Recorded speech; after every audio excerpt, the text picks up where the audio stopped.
Hello friends, welcome to our online YouTube channel of Pahalwan Guruddin Group of Institute. I am Ilyas Ali, designated as an assistant professor in this institute in the agriculture department.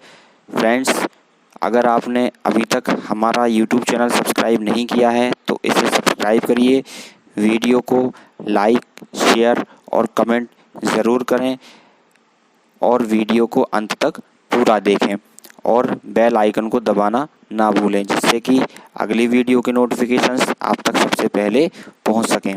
दोस्तों, पिछली classes में हमने sugar cane insect के बारे में पढ़ा। इसी series में आगे बढ़ते हुए आज हम बात करते हैं शुगर केन के टॉप बोरर यानी अगोला बेधक की, जिसको हम सलाई, गावसुक, चोटी आदि नाम से भी जानते हैं। इसकी फैमिली पायरेलिडी और इसका जो ऑर्डर है वह लेपिडोप्टेरा से संबंधित है। इस कीट के जो पोषक पौधे हैं गन्ना, ज्वार, सरकड़ा और दूब आदि में ये अधिकाधिक मात्रा में होता है। बात करते हैं इसके डिस्ट्रीब्यूशन की, तो भारतवर्ष में सभी गन्ना उगने वाले प्रदेशों में मुख्यतः उत्तर प्रदेश, हरियाणा, पंजाब, बिहार, मध्य प्रदेश, मद्रास तथा मैसूर आदि में ये अधिकता से पाया जाता है। इसके बाद बात करते हैं इसकी डैमेज एंड इम्पोर्टेंस की, क्षति और महत्व की। इसकी हानिकारक अवस्था केवल लार्वा और कैटरपिलर ही होती है। इसके काटने और चबाने वाले मुखांग होते हैं। इसका प्रकोप नई फसल पर सर्वप्रथम मई के महीने से होता है। प्रारंभ में सूड़ी अत्यधिक छोटी होती है और पत्तियों के मिड रिप यानी मध्य सिरे को सुरंग बनाकर खाना प्रारंभ कर देती है। पौधे के ऊपरी सिरे से नीचे की ओर 3 से 5 पोरों इंटरनोड्स तक सुरंग बना लेती है। यह सुरंग सूड़ी द्वारा निर्मोचन खाल द्वारा भी बनी रहती है। सूड़ी मध्यकलिका की भोजन ले जाने वाली जाइलम नलिकाओं को और पत्तियों से बना भोजन नीचे ले जाने वाली फ्लोएम नलिकाओं को काट डालती है, जिससे पौधे की वृद्धि रुक जाती है और मध्यकलिका सूख जाती है। इसी सूखी हुई मध्यकलिका को डेड हर्ट कहते हैं। डेड हर्ट बनने से पौधे की वृद्धि रुक जाती है और बगल से पत्तियां निकल आती हैं, जिससे इनका सिरा गुच्छेदार और शाखामय हो जाता है। बंची टॉप गुच्छ शीर्ष को बंची टॉप कहते हैं। यदि इसके डेड हर्ट को पकड़कर खींचा जाए तो ये खींचकर बाहर आ जाता है और सड़ा हुआ होता है, जिससे एक विशेष प्रकार की दुर्गंध आने लगती है। इसका सबसे अधिक प्रकोप जुलाई से सितंबर महीने में होता है। अधिक प्रकोप होने पर पोरियां सूखने लगती हैं, जिससे प्रकाश संश्लेषण फोटोसिंथेसिस की जो प्रोसेस होती है वह स्लो हो जाती है और चीनी नहीं बन पाती तथा गन्ने का वजन भी कम हो जाता है। ऐसा अनुमान लगाया गया है कि इसके प्रकोप से गन्ने के वजन में लगभग 16 से 20% की कमी आती है और शक्कर में 2.5 से 3% की कमी होती है।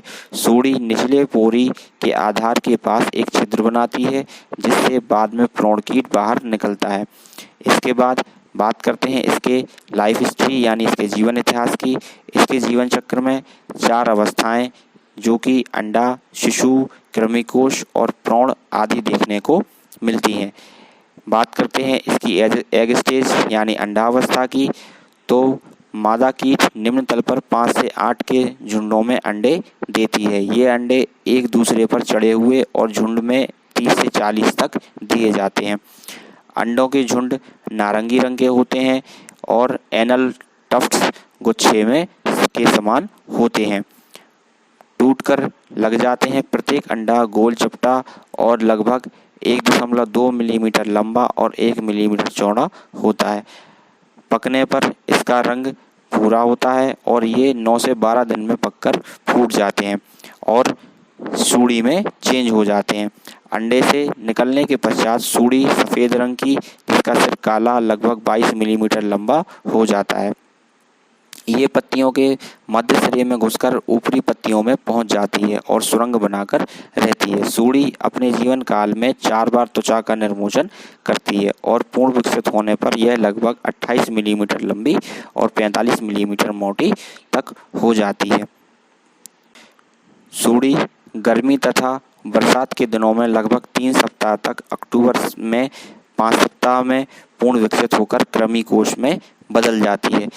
जाड़ों के दिनों में यह शीत निष्क्रियता हाइबरनेशन करती है तथा फरवरी में महीने में इसी अवस्था में रहती है। इसके बाद बात करते हैं इसकी कृमि कोष की। पूर्ण विकसित हो जाने पर सूड़ी छिद्र की ओर मुँह करके कृमि कोष में बदलना प्रारंभ कर देती है। कृमि कोष रेशमी धागे से ढका रहता है। इनका रंग बादामी और लंबाई 16 से 18 मिलीमीटर तक हो जाती है।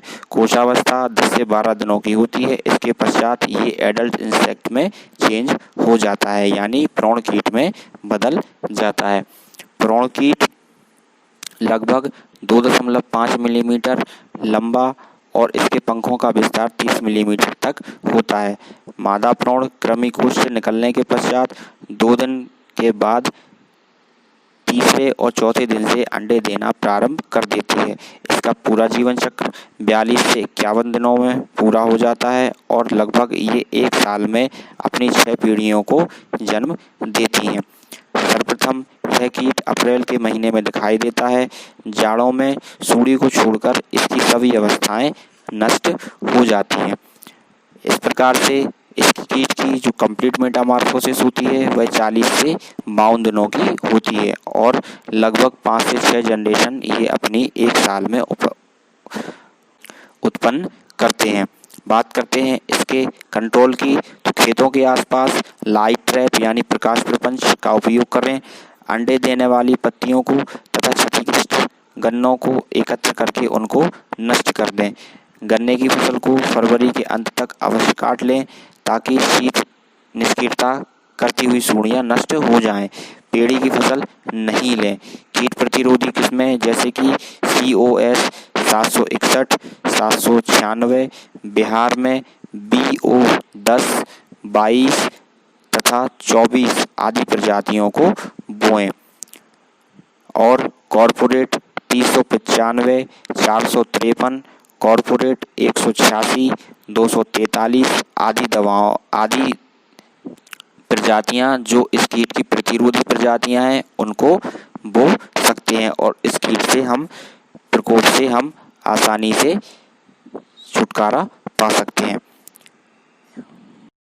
इसके बाद आगे बढ़ते हैं और बात करते हैं शुगर केन रूट बोरर यानी गन्ने की जड़ खाने वाली सूड़ी, जिसका दूसरा नाम मूल वेदक, मकोड़ा, जड़कटा आदि नामों से हम इस कीट को पहचानते हैं।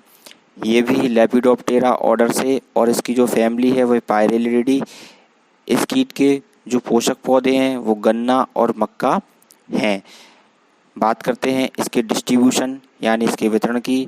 गन्ना उत्पन्न करने वाले लगभग सभी क्षेत्रों में, विशेषकर उत्तर प्रदेश, मध्य प्रदेश, पंजाब, बिहार और दक्षिण भारत में यह कीट अधिकाधिक मात्रा में अपना प्रकोप दिखाता है। बात करते हैं इसकी क्षति एवं महत्व की। इसकी केवल हमें सूड़ी ही हानि पहुंचाती है, जिसके काटने तथा चबाने वाले मुखांग होते हैं। इसका प्रकोप नई फसल में मई के महीने में प्रारंभ होता है, जबकि पौधे छोटे छोटे होते हैं। यह गन्ने के तनों में जमीन की सतह से नीचे भाग में छिद्र करके अंदर घुस जाते हैं और नीचे के भाग को अंदर ही अंदर खाकर खोखला कर देते हैं, जिसके कारण मध्यकलिका सूख जाती है और डेड हर्ट बन जाता है। इस प्रकार पूरा पौधा सूख जाता है। यदि इसके डेड हर्ट को पकड़कर खींचा जाए तो नीचे से ही पूरा पौधा टूटकर बिखर जाता है। इसके आक्रमण की 3 प्रमुख विशेषताएं हैं, जिनमें से नंबर 1, तने पर केवल एक छिद्र पाया जाता है। नंबर 2, तने पर लिपटी पत्ती लीफ शीथ पर अंदर की ओर खाए जाने का चिन्ह नहीं पाया जाता।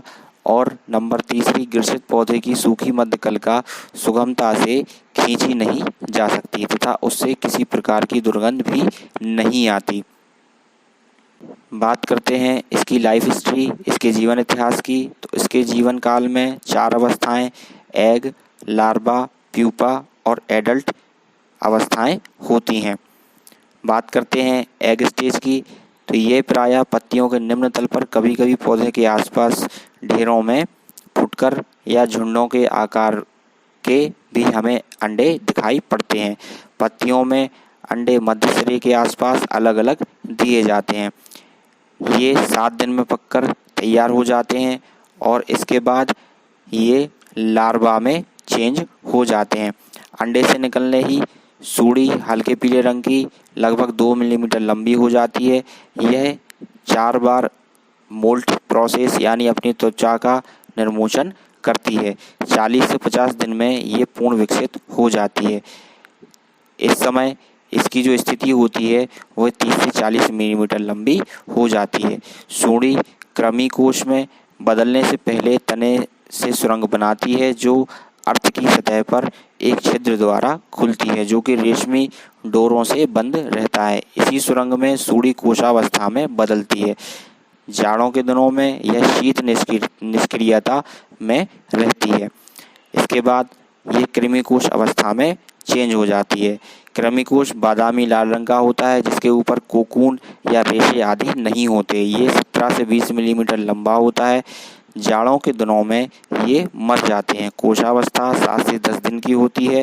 इसके बाद वक्ष के ऊपरी भाग में कृमिकोश फट जाता है और एडल्ट में चेंज हो जाता है। एडल्ट काले भूरे रंग का होता है, लगभग 17 से 20 मिलीमीटर लंबा। इसका संपूर्ण जीवन चक्र 57 से 75 दिनों का होता है। इस प्रकार से ये 1 वर्ष में तकरीबन अपनी 4 पीढ़ियों को जन्म देते हैं।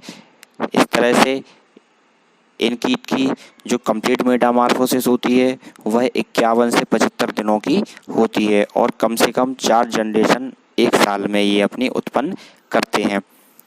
बात करते हैं इसके कंट्रोल की, तो फसल कटते समय गन्नों को भूमि की सतह से नीचे काटना चाहिए।